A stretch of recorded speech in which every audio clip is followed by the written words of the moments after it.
네, 안녕하세요. 신박사 이선했습니다. 2023년 3월 10일 신박사의 장마감 복귀 방송 하도록 하겠습니다. 이번 주 정말 조정 장세였네요. 오랜만에 찾아온 조금 조정을 보이는 장세 한 주였습니다. 하지만 메이저가 쓸어간 종목들이 상당히 있었는데요. 그 공통점, 이번 주 이제 메이저 외국인 기관이 가장 많이 매수한 1위부터 5위까지가 하나의 업종이었습니다. 한번 들어가 보죠. 이번 주 장마감 복귀 방송 시작하도록 하겠습니다. 지수 마감부터 해보도록 하죠. 오늘 코스피 지수가요. 코스피 지수가 오늘 1% 조정을 받았고요. 거래대금이 좀 줄었습니다. 7.7조. 코스닥이 좀 많이 빠졌습니다. 2.5% 빠졌고요. 788포인트로 마감했습니다. 거래대금이 10조니까 작진 않았고요. 오늘은 이제 특징적인 거는 하락 종목 수가 완전히 압도했다는 겁니다. 코스피 시장에서 100여 종목이 상승했고 780 종목이 하락했고요. 코스닥은 200여 종목 상승했고 1300여 종목 가까이가 하락을 했습니다. 거의 대부분 이제 빠졌다고 보면 될 것 같은데, 수급도 어제 이어서 완전히 오늘도 외국인 기관이 쌍끌이 순매도했는데요. 코스피 시장에서 외국인이 3200억, 기관이 2300억 각각 순매도했고요. 코스닥 시장은 코스피 시장 대비해서 한 7분의 1, 8분의 1 정도밖에 안 되는 규모인데 이렇게 수급이 나왔다는 것은 그만큼 많이 나왔다는 거죠. 외국인이 1700억, 그리고 기관이 1900억 각각 순매도했습니다. 선물 쪽에서도 외국인이 350계약 정도를 순매도했고요. 완연하게 수급이 좀 안 좋았네요. 증시 주변 자금은 고객 예수급인 48조 수준, 신용융자 잔고가 17조 9천억이었습니다. 어제 미국장이 좀 많이 빠졌죠. 2% 다우, S&P도 1.6, 1.8% 빠지면서 미국이 조금 조정 흐름이 보여지는 그런 모습을 최근에 좀 보여주고 있습니다. 그래서 일단은 뭐 이런 영향들, 또 어제 뭐 미국 시장에서 기술주 중심, 또 테슬라 같은 경우도 많이 빠졌죠. 그 영향을 받으면서 어쨌든 기술주의 흐름이 뭐 한국 시장에 좀 영향을 많이 미친다는 측면에서 본다면 한국장의 어떤 조정을 좀 보이는 명분 빌미가 좀 됐던 것 같습니다. 나스닥도 장기평선 좀 저항을 받으면서 중기평선 지지력을 또 확인하는 흐름으로 좀 가는 것 같고, S&P도 지금 120일선 근방까지 내려온 형태가 됐습니다. 원달러 환율이 이게 쉽게 안 떨어지네요. 이 부분도 외국인의 어떤 수급 자체가 좀 들어오지 못하는 그런 부분이 좀 되는 것 같고요. 그래서 전반적으로 좀 조정의 분위기, 그리고 오늘 아시아권 증시도 간만에 좀 빠졌습니다. 니케이 증시가 1.6%, 홍콩이 3%, 대만과 상해 증시도 1%대 약세를 보이면서 다소간의 어떤 조정 분위기를 좀 만들어내고 있습니다. 그래서 상해 증시도 여기 보시면 그 장기 평선이죠. 240일 또 480일, 요 빨간색 선 480일 부근의 저항을 받아버렸습니다. 그래서 다소간의 이 부근의 흐름을 조금 지지부진하게 가질 공산이 큰 모습을 좀 띄고 있고요. 이런 부분에서 이제 한국 증시도 당장 여기서 치고 달리기보다는 조금 숨고르기 어떤 흐름들, 조정의 어떤 흐름들을 보이는 모습을 띄고 있습니다. 오늘 코스피 쪽은 그래도 이제 낙폭을 좀 되돌리기 위한 어떤 또 양봉 전환의 어떤 흐름을 보이긴 했지만 여전히 좀 조정의 어떤 성격을 띠고 있고요. 코스닥 같은 경우도 이제 21선까지 내려앉았습니다. 그리고 이전에 이제 여기 보시면 지난 2월 27일 날 이제 조정을 받을 때는 양봉 전환됐죠. 21선 부근 지지력 보이면서. 근데 오늘은 음봉으로 좀 빠졌습니다. 종가 마감이 음봉으로 좀 되면서 조정의 연속 가능성도 충분히 있는 그런 형태를 좀 띠게 됐습니다. 어쨌든 뭐 간만에 좀 식히고 가는 흐름이 좀 필요해 보이는 그런 구간이었는데, 어쨌든 뭐 코스닥만 보더라도 이렇게 주구장창 장기평선 요 241평 2평을 저항도 안 받고 뚫고 올라간 거는 굉장히 강했다는 거고요. 일부 종목에 좀 과열된 움직임이 좀 저런 모습들을 더 연출했던 것 같습니다. 그래서 오늘 같은 경우 의미 있는 어떤 조정은요, 그 코스닥 쪽에서 에코프로비엠하고 에코프로, 이런 종목들, 또 SM 같은 경우가 특히나 이제 최근에 뭐 공개 매수 관련된 어떤 이슈, 지분 경제 붙으면서 이제 펀더멘털이 아니라 그냥 수급상 이제 붙었던 어떤 그런 흐름에서 이제 급등했죠. 그래서 이런 것들이 결국 이제 시총 또 코스닥 지수를 올려 세웠는데, 그런 부분이 좀 조정을 받으면서 어떻게 보면 이제 과열된 걸 좀 시키는 종목들, 이런 흐름들이었던 것 같아요. 그래서 SM도 어느샌가 지금 시총이 3조 5천억입니다. 예, 그래서 보시면 여기 부근에서 2배가 올라왔죠. 예, 그래서 그런 부분들이 좀 식혀지는 게 필요하다. 그래서 시장이 뭐 다시 추세 하락으로 간다 이런 개념보다는 과열된 게 좀 식는 과정에서 나타나는 조정의 어떤 흐름 부분이다, 이렇게 좀 해석하는 게 맞을 것 같습니다. 그래서 어쨌든 오늘 에코프로 BM하고 에코프로 최근에 시장을 주도하고 압도했던 2차전지의 대장주가 다소간의 좀 조정 폭을 좀 보였다는 점, 이런 부분에서 상대적으로 오늘 2차전지 업종 내에서도 그동안 좀 같은 또 피어 동류 그룹이지만 눌려 있었던 LNF 같은 기업은 또 이제 상승세 1.10% 상승, 또 장기 평선 지지력을 보였다는 것은 다소간의 좀 변화를 보이는, 업종 내에서도 뭔가 좀 변화를 보이는 흐름이 좀 전개되는 게 아닌가, 이렇게 좀 추정을 좀 해볼 수 있을 것 같고요. 어쨌든 코스피 시장 내에서도 오늘은 LG 에너지 솔루션, 또 삼성 SDI, SK 이노베이션, 이렇게 세일 3사가 플러스로 좀 마감하는 그런 모습을 띄었습니다. 이런 부분들이 결국 이제 시장 내에서도 뭔가 좀 시장 조정에도 불구하고 그래도 전체 업종, 전체 종목이 다 빠지기보다는 과열된 종목은 좀 많이 빠지고, 과열되지 않고 또 눌려 있었던 종목은 되려 이제 수급이 붙으면서 저가의 어떤 기회로서 메이저 수급이 유입되는 걸 볼 수 있기 때문에, 뭐 주도주, 대장주의 어떤 교체라든지 업종 내 순환매 흐름, 이런 부분으로 좀 우리가 해석할 수 있을 것 같고요. 이런 어떤 흐름상 결국 지수는 이게 추세 하락이 아닌 조정의 성격이라는 것을 이제 결론 지을 수 있을 것 같습니다. 그래서 오늘 뭐 종목 먼저 이제 그 종목별 흐름 보죠. 시총 상위 종목들 보면 오늘 삼성전자가 1% 조정, 또 SK하이닉스가 좀 빠졌네요. 중기 평선을 깼죠. 이 의미를 잘 우리가 해석해야 됩니다. 2차전지 종목 중에서 지금 대장, 이제 어떻게 보면 이제 시총 큰 리더 종목 LG 에너지 솔루션하고 삼성 SDI가 최근에 이제 조정을 받았음에도 불구하고 보시면 21선 지지를 받고 있습니다. 21선까지 내려오니까 저가 수급이 들어오면서 양봉으로 전환시키죠. 지수 약세도 불구하고. 이건 이제 시세가 업종이 살아있다는 걸 얘기해 주는 거죠. 그래서 중기 이평선, 여기 초록색하고 분홍색 60일, 120일선까지 안 내려왔습니다. 결국 이제 LG 에너지 솔루션도 마찬가지로 21선 지지력을 보였고, 여기서 수급이 들어왔고, 중기 평선 60일, 120일 밑에서 이제 아직 내려오지도 않았어요. 하지만 이제 삼성전자 보시면 오늘 이제 장중에 이제 깨졌죠. 120일 중기 이평선이 깨졌습니다. 결국 이제 이 업종은 지금 가는 업종은 아니라는 걸 얘기해 주는 거죠. 그래서 올라와도 이제 반등에 국한된 흐름을 계속 보이고 있다는 거. SK하이닉스도 마찬가지로 역시나 이제 중기 이평선 여기를 깨버렸죠.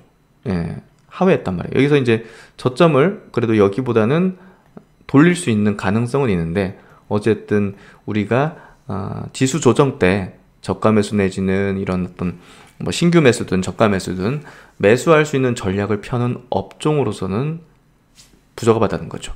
반면에 이제 지지력을 보인다, 메이저 수급이 들어왔다, 저가 수급으로, 이런 업종은 시장 조정 시 매수를 해도 되는 그런 업종, 종목군일 겁니다. 그래서 시장과 또 이제 업종과 또 업종 내에서도 어떻게 이제 종목이 순환되는지를 판단, 이제 이런 것들을 통해서 확인해 가지고 보다 더 이제 효율적이고 합리적인 전략을 만드는 거죠. 그래서 오늘 흐름은 굉장히 의미 있고 우리가 꼭 이제 캐치를 해내야 되는 그런 어떤 흐름들이 좀 전개됐던 것 같고요. SK이노베이션 같은 경우도 이제 시장에서 특히나 이제 2차전지 업종 내에서도 많이 소외가 돼 있었죠. 보시면 다른 것들은 막 신고가 내고 있는데 이거는 뭐 지금 바닥을 계속 기고 있었잖아요. 근데 최근의 흐름은 악재가 나왔음에도 불구하고 이제 공급한 배터리에 문제가 있는 그런 부분에도 불구하고 상당히 괜찮은 어떤 모습들을 최근에 좀 내고 있죠. 어쨌든 SK이노베이션도 이제 고성장하는 뭐 한국의 이제 K배터리 대표 종목이죠. 그래서 여전히 이제 시총 수준을 보면 뭐 배터리 사업에 대한 가치가 뭐 거의 반영이 안 됐다 볼 정도의 어떤 흐름이기 때문에